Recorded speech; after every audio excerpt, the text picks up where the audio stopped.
ముసలాయన అంటున్నారు. దురదృష్టం ఏంటంటే అక్కడ పని చేస్తున్నటువంటి పాస్టర్లు కూడా నేను ఎవరినో తెలవబోయింది. పాస్టర్లు కూడా ఆఖరికి ఇద్దరు ముగ్గురు తప్ప పెద్దగా ఉన్నటువంటి అంతా కూడా పెద్ద మనుషులు చనిపోయారు. యువకులుగా ఉన్నవాళ్ళు పెద్ద అయిపోయారు, ఉద్యోగరీతిగా పోయారు.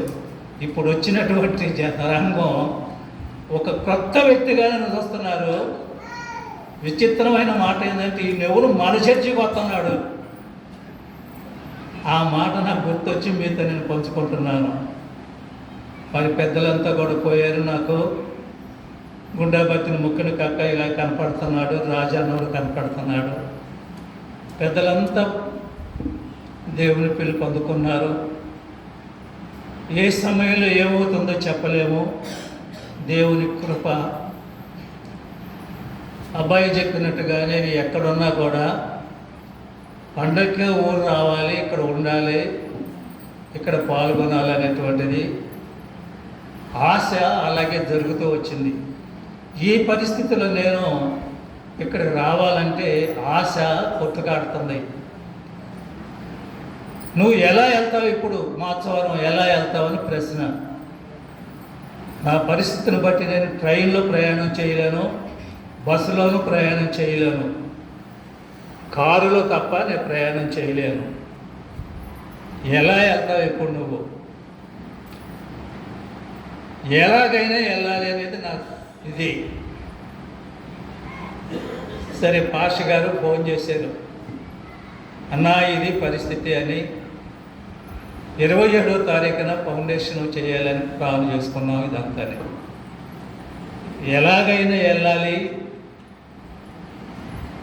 నేను పాల్గొనాలి అనే సంకల్పం నాలో ఎక్కువైపోయింది.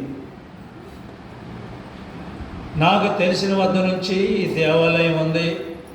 ఈ దేవాలయం సండే స్కూల్లో ఉన్నాం, పెద్దవాళ్ళం అయ్యాం, లోదర్ లీగ్ పెట్టాము, ప్రార్థనలు చేసాం, పెద్దవాళ్ళం అయ్యాం, వాక్యం విన్నాం. వాక్యం చెప్పే స్థితికి దేవుడు తీసుకొచ్చాడు. ఎంతో చేశారు. ఈ దేవాలయం అంటే ప్రాణం. దేవాలయం కోలుగొడుతున్నారంటే నేను కన్నీరుతో ఏడ్చాను. దేవా, ఆనాడు నీ బిడ్డలు నిర్మించినటువంటి చక్కని దేవాలయం తీసివేయబడుతుందా? అది నీ చిత్తం. దాని స్థలంలో దానికన్నా పెద్ద నిర్మాణం, గొప్ప మహిమకరంగా దీవించబడే సంఘాన్ని, దేవాలయాన్ని కట్టు ప్రభు అని ప్రార్థన చేశాం. అదే ప్రార్థనతో ఉన్నాను. నా మట్టుకు నేను దేవాలయాన్ని చూస్తానో చూడనో నాకు తెలియదు, దేవుని చిత్తం. కనీసం శంకుస్థాపన కన్నా చూసే భాగ్యం కలిగించు దేవా. నా తల్లి సంఘాన్ని నేను దర్శించే భాగ్యం కలిగించమని దేవుని ప్రార్థన చేసుకున్నాను.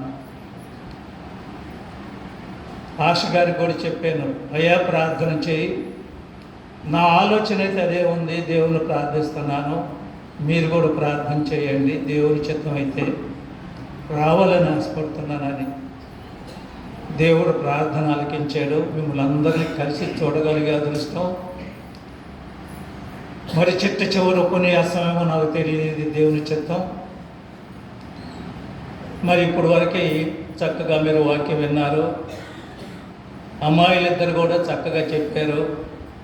పాత నిబంధన అంతా కూడా ఒక్కసారి అమ్మ రిపేర్ చేసి మొత్తం తీసుకొచ్చి పెట్టారు.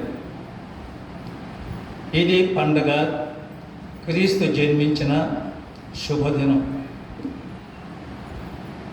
ఈ శుభదినం జరుపుకుంటాం దేవుడు మనకిచ్చిన మహాభాగ్యంగా చెప్పుకుంటున్నాం. ఇది ఒక గొప్ప ఈవి. ఏమిటా గొప్ప వీధి అంటే క్రీస్తు జన్మించిన దినం, యేసయ్య ఈ లోకంలోనికి వచ్చినటువంటి శుభదినం. చాలా సంతోషం. ఎందుకు వచ్చారు యేసయ్య? దేవుడు ఉన్నాడు కదా, పోషిస్తున్నాడు, సృష్టించాడు, సృష్టికర్త. మరి ఎందుకు క్రీస్తు తన కుమారుడైనటువంటి క్రీస్తుని ఈ లోకానికి పంపించాల్సి వచ్చింది?